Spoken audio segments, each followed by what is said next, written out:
პრეზიდენტმა და ხა აღარ მოყვები დიდი ლიდერების დასახელებას. მე მგონია რომ ობამას აი ამ ჩარჩოში, რასაც ქვია ამერიკის ნაციონალური ინტერესი და ის ღირებულება, რომელსაც ამერიკა ეფუძნება, ერთადერთი ქვეყანაა, რომელიც არა ეთნიკურ ეთნიკურ ერთობაზე და სისხლის ნათესაობაზე და ისტორიაზე კი არ დაეფუძნა იდეაზე. და ეს იდეა არის პიროვნების თავისუფლება, კანონისადმი ყველა თანასწორობა და ეს პიროვნების ღირსების შეულახველობა. ეს არის ყველაზე ფუნდამენტალური ღირება, ამას ეფუძნება და ეს ამ ღირებულებების პატივისცემაც ამერიკის ნაციონალური ინტერესების ნაწილია. და მე როგორც ვიცი, ობამას შეხედულება, მისი ფილოსოფია ზუსტად აი ეს უნდა აქციოს ამერიკის ნაციონალური ინტერესების ქვაკუთხედადაც. ის ღირებულებები და მე ვიცი, რომ აბსოლუტურად სხვა საგარეო პოლიტიკის გამტარებელი იქნება ობამა. და კიდევ ბატონ შალვას მინდა შევახსენო, ბუშში რომ დამარცხებულიყო, როგორც იმსახურებდა ფლორიდის შტატში გადათვლების შედეგად მოხდა ასე ვთქვათ, ესე ძალით გაყვანილი პრეზიდენტი ბუში და გაემარჯვა ალ გორს. იქნებოდა სულ სხვა საგარეო პოლიტიკის მატარებელი, სულ სხვა გარემოში ვიცხოვრებდით ჩვენ. ანუ პიროვნებები ყოველთვის თამაშობენ ძალიან დიდ როლს და არ დაგავიწყდეთ ეს, რომ თითოეულ პიროვნებას, თითოეულ ჩვენთაგან დიდი როლის თამაში შეუძლია ეს. მეორე თქვენ შემეკითხეთ ამერიკის კი ბატონო. თუ გნებავთ მე გავჩერდები.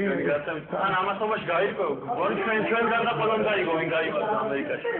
მაგრამ ბატონ დავით, კითხავთ. რომ ასე თქვა ფარდის ჩამოშვების წინ ქალბატონმა თინამ რამდენიმე ქვამა ის ჩემბოსტანში ისროლა, მაგრამ ეხლა რო უპასუხო ვერ დავამთავრებ, ამიტომ სხვა მე არ ვაკეთებ პასუხის გაცემას, მე შემსაქმელი გიხარი. მე ვციტი, ხოლო სანამ გიპასუხებდით უშუალოდ თქვენ რომ ქვეყანაში მე ვცვლი გეუბნებით რომ ქართული დემოკრატია არ არის უნციკულო და უბადლო. მე ასევე მიმაჩნია რომ ის რაც შენდება დემოკრატია შენდება და არა სხვა რამე, მაგრამ ნუ აქ ჩვენი აზრები განსხვავდება, თუმცა ძალიან ბევრი რამე რაც თქვა ქალბატონმა თინამ მანამდე მაგრამ და საშუალებას მეთქვა რომ რაღაც საერთოები დაგვჭირდა თქვა შეთქმულებების თეორია არ გუძიარდა და ასე შემდეგ. მაგრამ შეუძლებელია იყოს არც მე ეს თქვენ გონიათ რომ მე ვიცვლები, შეუძლებელია ძალიან ხანმოკლე ტრადიციის მქონე ახალ ქვეყანაში დემოკრატიული ტრადიციის და ხანმოკლე პერიოდის მქონე ახალ დემოკრატიაში, ახალ ქვეყანაში, ახალ სახელმწიფოში, რომელსაც ისტორიული ფესვები აქვს ღრმა, მაგრამ ფეოდალიზმის და წინარე ფეოდალური ხანის და არა დემოკრატიის, ეს ერთი.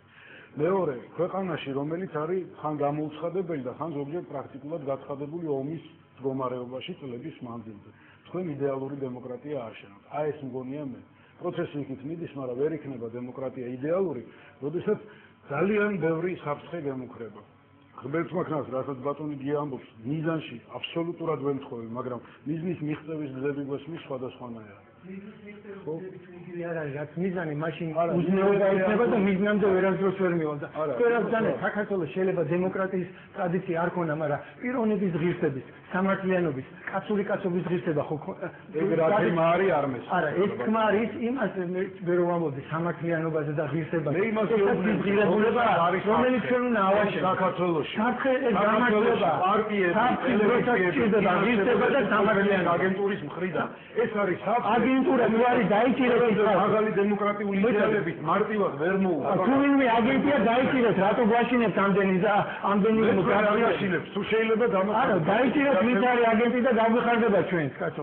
და არ ჭირდება გამართლება, აი ჩვენ საფრთხე გვაქვს და ამიტომ უნდა დავისხოთ ყველაფერი და დავწგუნოთ ადამიანები, ადამიანებს არ მიცეთ საშუალება სამართლიანობა და ღირსების დათბობა არანაირი საომარი არის სისტემატური. მე გეუბნებით პრობლემა იმაშია რომ სუსტია ეს ქვეყანა, გარესაფრთხები აქვს უზარმაზარი, არის ომი. გარესაფრთხების გამო არ არის, შეიძლება საფრთხების გამო არ მგონია მას. ეს თქვენი აზრი უკვე თქვით. და ამ ვითარებაში ვერ იქნება ყველაზე იდეალური დემოკრატია, როგორც შეიძლება იყოს ისლანდიაში. ვერ იქნება. აქეთკენ მივდივართ, მე მგონია თქვენ მიგაჩნიათ, რომ ამ ხელისუფლებაში არაფერი გარდა ძალაუფლების ყრობის მანიაკური სურვილისა არავის არ აქვს. მე ასე უწრფელად არ ვფიქრობ. დემოკრატია არ არის ჩვენთვის მთავარი მიზანი. ჩვენთვის მთავარი მიზანია სამართლიანი შესაძლებლობაზე დაფუძნებული საზოგადოება.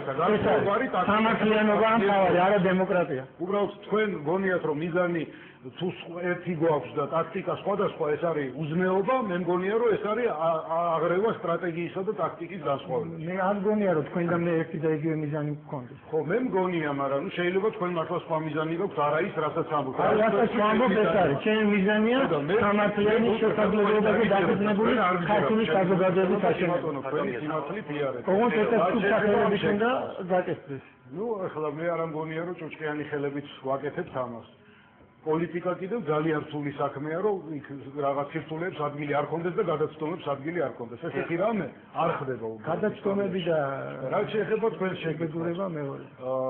იმის თაობაზე, რომ ხისტი თუ არის რესპუბლიკური პარტია, აბა ბუშის მდგომარეობა.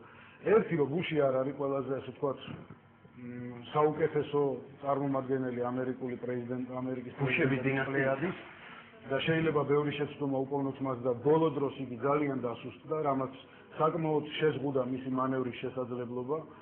მეორე, მე მგონია რომ მაინც აქ რომ შედვართ ახლა და გვაქვს საუბრის საშუალება, ეს იმის გამოა რომ თბილისი არ დაეცა და თბილისი ახლა მე მესმის რომ ოპონენტები იტყვიან რომ ეს ყველაფერი მოარულია, მაგრამ მე მგონია რომ იყო დაცემის საფრთხე და მათ შორის ბუშის განხადებამ, როდესაც გეიცი გვერდზე ედგა, ითამაშა როლი.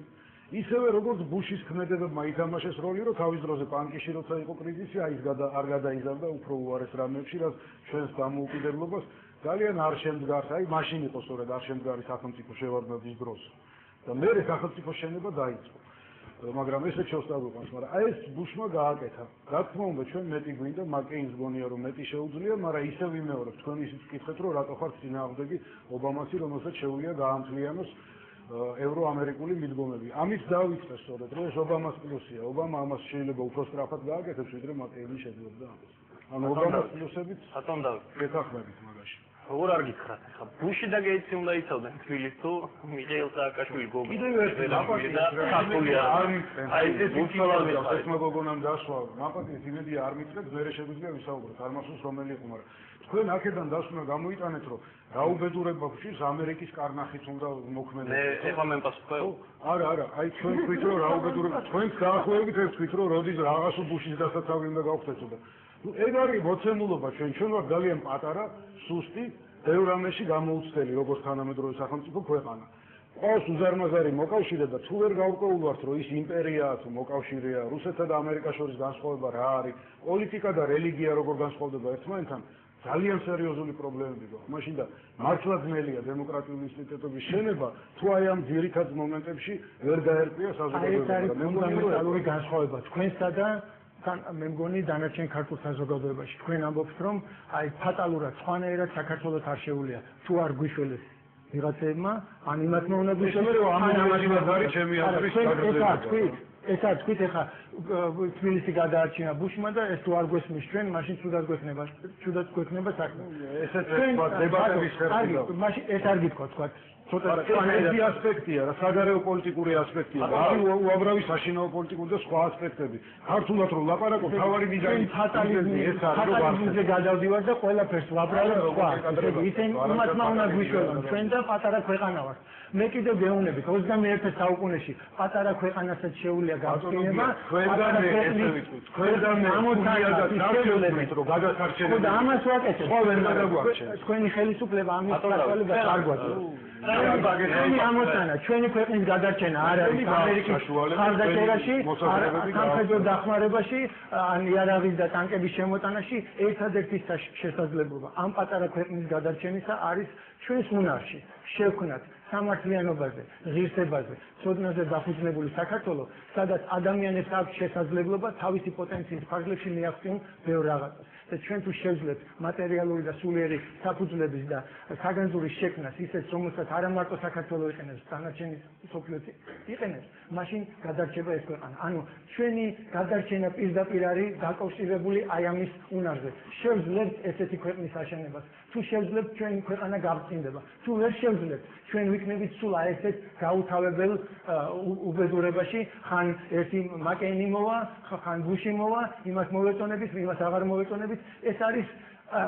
ეს არ არის ღირსეული საზოგადოებისთვის დამახასიათებელი ცხოვრება. ესეც ცხოვრება არ არის.